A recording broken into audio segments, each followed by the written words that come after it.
வணக்கம் நண்பர்களே, எல்லாரையும் ஜாலி ஜங்ஷன் சேனலுக்கு வரவேற்கிறேன். ஆக்சுவலாக இன்றைக்கி என்னோடய நாள் எப்படி போச்சுன்னு உங்களோட கூட ஷேர் பண்ணிக்க போகிறேன். என்னோடய weight loss journey, diet, food, exercise, பாப்பாவோட ஸ்கூல் ரொட்டீன், அது கூடவே ஈவினிங் ஒரு குட்டி ஷாப்பிங், அது இல்லாமல் மழை வேறு வந்துச்சு, அதை எப்படிலாம் எப்படி என்ஜாய் பண்ணணும்னு சொல்லிட்டு உங்கள் கூட ஷேர் பண்ணிக்க போகிறேன். வாங்க இந்த வீடியோவை ஃபுல்லாக பார்க்கலாம். என்னோட இந்த நாளை எக்ஸசைஸோடு ஸ்டார்ட் பண்ண போகிறேன் ஃப்ரெண்ட்ஸ். ஆக்சுவலாக தினமும் கொஞ்சம் நேரமாவது எக்ஸசைஸ் பண்ணணும் அப்படின்னு கண்டிப்பாக முடிவு எடுத்திருக்கேன். எக்ஸசைஸ் பண்ணும்போது நமக்கு வெயிட் லாஸ் ஜர்னியில் கன்சிஸ்டன்சி ரொம்ப முக்கியம் இல்லை. அதனால தான் இந்த மாதிரி நம்ம உடற்பயிற்சி செய்யும்போது நம்ம வெயிட் லாஸில் கொஞ்சமாவது மாற்றம் இருக்கும். நீங்களும் கண்டிப்பாக ட்ரை பண்ணி பாருங்கள்.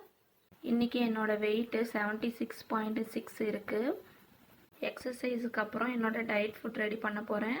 இன்றைக்கி நெல்லிக்காய் ஜூஸ் குடிச்சிருக்கேன். டயட் இருக்கும்போது எண்ணெய் கம்மியாகவும் நல்ல ஹெல்த்தியான ஃபுட்டும் சாப்பிட்டோம்னா நம்மளோட வெயிட்டில் நல்ல மாற்றம் இருக்கும். இந்த எக்ஸசைஸ், டயட்டு எல்லாமே நான் டைமிங் எனக்கு சரியாக அமையாது. எப்படின்னா காலையில் பாப்பாவுக்கு ஸ்கூல் இருக்கும். ஸோ அவங்கள ஸ்கூலுக்கு அனுப்பி விட்டுட்டு ரிட்டன் வீட்டுக்கு தான் நான் இதெல்லாம் ஃபாலோ பண்ணுவேன்.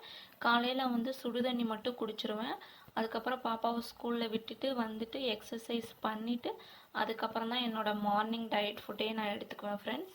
கொஞ்ச நாளாகவே கொஞ்சம் கொஞ்சமாக என்னோடய வெயிட் அதிகரிக்க ஆரம்பிச்சிருச்சு. அது எனக்கு தெரியல. பட் ஸ்லோவாக அதிகமானதுனால அது எனக்கு தெரியலையா என்னவோ. பட் எனக்கு இதனால் கொஞ்சம் டயர்ட்னஸ், எப்படி சொல்கிறது, எந்த வேலையும் செய்ய முடியாமல் ரொம்ப சோம்பேறித்தனமாக இருந்தேன். சரி, ஓகே, ஒரு நாள் வெயிட் செக் பண்ணலான்னு பார்த்தா ரொம்ப அதிகமாக இருந்துச்சு. அதனால தான் நான் என்னோடய வெயிட் லாஸ் ஜர்னியை நான் ஸ்டார்ட் பண்ணியிருக்கேன். இது என்னென்னா மற்றவங்க நம்மளை பார்த்து குண்டாக இருக்க, அசிங்கமாக இருக்க சொல்கிறதுனால கிடையாது. என்னோடய கான்ஃபிடென்ஸ் லெவலை நான் இன்க்ரீஸ் பண்ணிக்கணும். அதுக்காக தான். இப்போ நம்ம ஒரு ட்ரெஸ் போடுறோம் அப்படின்னா கூட அதை நம்மளோட கான்ஃபிடென்ஸ் லெவலை கம்மி பண்ணும். அதனால தான் நான் இதை ஸ்டார்ட் பண்ணியிருக்கேன். அதுவும் நம்மள மாதிரி ஹோம் மேக்கர்ஸ்க்கு கண்டிப்பாக வெயிட் போடுவோம், சாப்பிடுவோம், கொஞ்சம் நேரம் தூங்குவோம், ரெஸ்ட் எடுப்போம் இல்லையா. அதனால தான் இந்த வீடியோ கண்டிப்பாக பாருங்கள். உங்களுக்கு ஏதாவது ஐடியா இருக்குன்னு நினைக்கிறேன். என்ன மாதிரி எத்தனையோ பேர் வெயிட் லாஸ் பண்ணணுன்னு நினச்சிட்டு இருப்பீங்க இல்லையா. அவங்களுக்கு ஒரு எக்ஸாம்பிள், அது இல்லாமல் கூட ஒரு மோட்டிவேஷனாக கூட இருக்கலாம். நீங்கள் எப்படியெல்லாம் வெயிட் லாஸ் பண்ணுவீங்க அப்படின்னு கண்டிப்பாக என் கூட ஷேர் பண்ணிக்கோங்க. என்னென்ன டயட் ஃபுட்லாம் சாப்பிட்லாம் அப்படின்னு சொன்னிங்கன்னா நானும் தெரிஞ்சுக்குவேன் ஃப்ரெண்ட்ஸ். நான் இதுக்கு முன்னாடி ஏற்கனவே வெயிட் லாஸ் பண்ணியிருக்கேன். எப்படி அப்படின்னா என்னோடய எக்ஸசைஸ் அப்புறம் டயட் ஃபுட்டும் எக்ஸசைஸும் தான் எனக்கு நல்ல இம்ப்ரூவ்மெண்ட் கொடுத்துருந்துச்சு. அதனால் மறுபடியும் நான் அதையே ஃபாலோ பண்ணிக்க போகிறேன். இந்த டைம் ஒரு 17 கேஜி கம்மி பண்ணலான்னு இருக்கேன். உங்களுக்கு இந்த மாதிரி வெயிட் லாஸ் ஃபுட்டு, எக்ஸசைஸ்லாம் வேணும் அப்படின்னா கண்டிப்பாக என் கூட ஷேர் பண்ணிக்கோங்க அண்ட் கமெண்ட் பண்ணுங்கள். நான் எனக்கு தெரிஞ்ச இன்ஃபர்மேஷனை உங்கள் கூட சொல்கிறேன். அப்புறம் பாப்பாவை ஸ்கூல்லேருந்து கூட்டிகிட்டு வரும்போது கொஞ்சம் ஃப்ரூட்ஸ் எல்லாம் வாங்கிட்டு வரலான்னு பிளான் பண்ணியிருந்தேன். ஸோ அதுக்கு அமௌண்ட்டெல்லாம் எடுத்துகிட்டு பாப்பாவை ஸ்கூல்லேருந்து கூட்டிகிட்டு வர கிளம்பியாச்சு. மழை வர மாதிரி இருக்கிறதுனால கொஞ்சம் சீக்கிரம் போயிடலான்னு சொல்லிட்டு கிளம்பிட்டேன். வரும்போதே பாப்பாவுக்கு பிடிச்ச ஸ்வீட்ஸ் எல்லாம் வாங்கிட்டு வந்தாச்சு. அங்கே ஒரு மாடு இருந்தது, பார்த்து பயந்துட்டாங்க. என் பையனுக்கு எப்போவுமே வாழைப்பழம் தான் பிடிக்கும், பாப்பாவுக்கு மாதுளை பிடிக்கும். அதனால் அவங்களுக்கு தேவையானதை வாங்கிட்டு நெக்ஸ்ட் டே நான் ஸ்மூதி ரெடி பண்ணலான்னு இருந்தேன். அதுக்கான கொஞ்சம் ஃப்ரூட்ஸும் வாங்கிட்டு வந்திருந்தேன். நம்மக்கிட்ட என்ன இருக்கோ அதை வச்சு நம்மளோட வெயிட் லாஸை கண்டிப்பாக செயல்படுத்த முடியும். கண்டிப்பாக வெயிட்டை குறைக்கவும் முடியும். அப்படியே எனக்கு கொஞ்சம் கிரேவிங்ஸ் இருந்ததுனால கொய்யாப்பழம் ஒன்று கட் பண்ணி சாப்பிட்லான்ட்டு அதையும் எடுத்து சாப்பிட்டு பார்த்தா பயங்கர டேஸ்ட்டாக இருந்துச்சு ஃப்ரெண்ட்ஸ். இந்த கொய்யாப்பழம் சுகருக்கு ரொம்ப நல்லது. வீட்டுக்கு வந்ததும் கொஞ்சம் ட்ரெஸ் சேஞ்ச் பண்ணிவிட்டு வா, ஹோம்ஒர்க்லாம் சொல்லித்தரேன் அப்படின்னு சொல்லிட்டு இருந்தேன். அதை கேட்காம டான்ஸ் ஆடிட்டு இருக்காங்க பார்த்தீங்களா. சரி, வெளியே வர மழை வந்துட்டு இருந்துச்சா, அதெல்லாம் பார்த்துட்டு இருந்தோம்.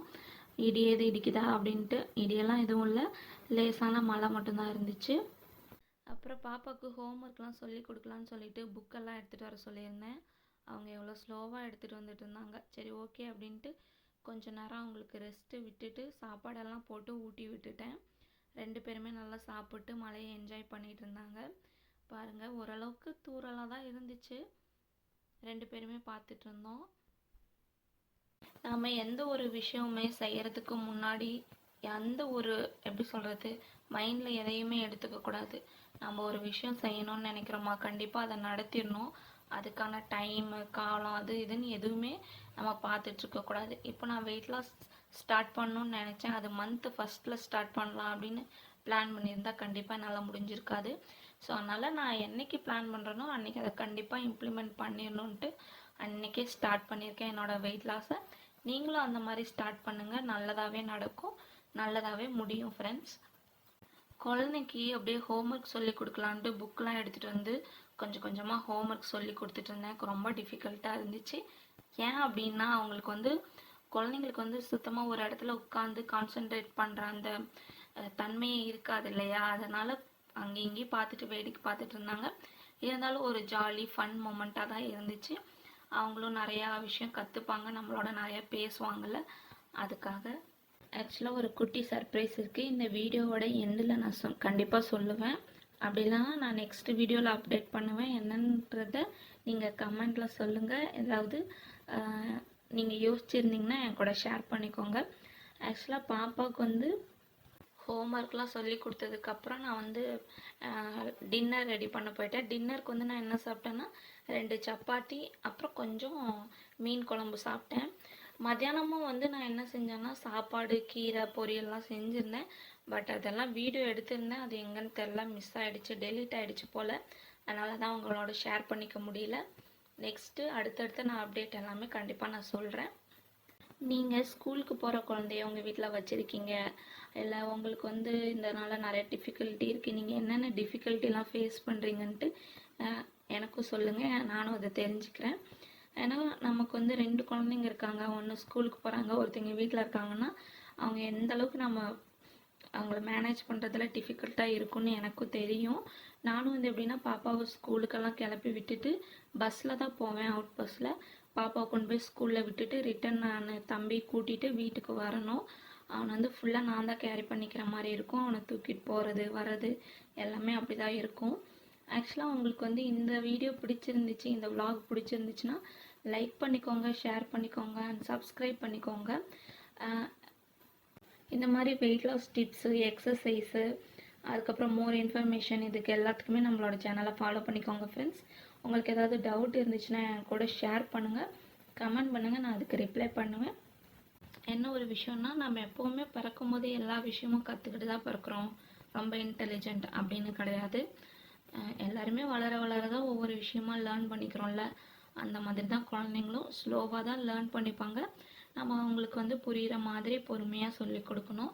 சம்டைம்ஸ் வந்து அவங்க நம்மளை வந்து கோவப்படுத்துகிற மாதிரி கூட பிஹேவ் பண்ணலாம். அந்த டைமில் என்ன பண்ணுறதுன்னு நமக்கு தெரியாது. அப்போ நம்ம ஏதாவது சாப்பிட்டுட்டு கம்முன்னு ரெஸ்ட் எடுத்துக்கணும். குழந்தைங்களுக்குன்னு ஒரு ஃப்ரீ டைம் நம்ம கொடுக்கணும். ஸ்கூல்லேருந்து வந்தோடனே கொஞ்சம் சாப்பாடெல்லாம் ஊட்டிட்டு விளையாட வச்சுட்டு அதுக்கப்புறமா நம்ம வந்து ஹோம்ஒர்க் எல்லாம் ஸ்டார்ட் பண்ணும்போது அவங்களுக்கு ஒரு இன்ட்ரெஸ்ட்டாக இருக்கும். சரி ஓகே ஹோம்ஒர்க் பண்ணலாம், ஏதாவது ட்ராயிங் பண்ணலாம், கலரிங் பண்ணலாம் அப்படின்னு சொல்லிட்டு. ஓகே ஃப்ரெண்ட்ஸ், இந்த வீடியோ பார்த்த எல்லாருக்கும் ரொம்ப நன்றி. நம்மளோட சேனலை மறக்காமல் சப்ஸ்கிரைப் பண்ணிக்கோங்க, பெல் ஐக்கானை கிளிக் பண்ணிக்கோங்க.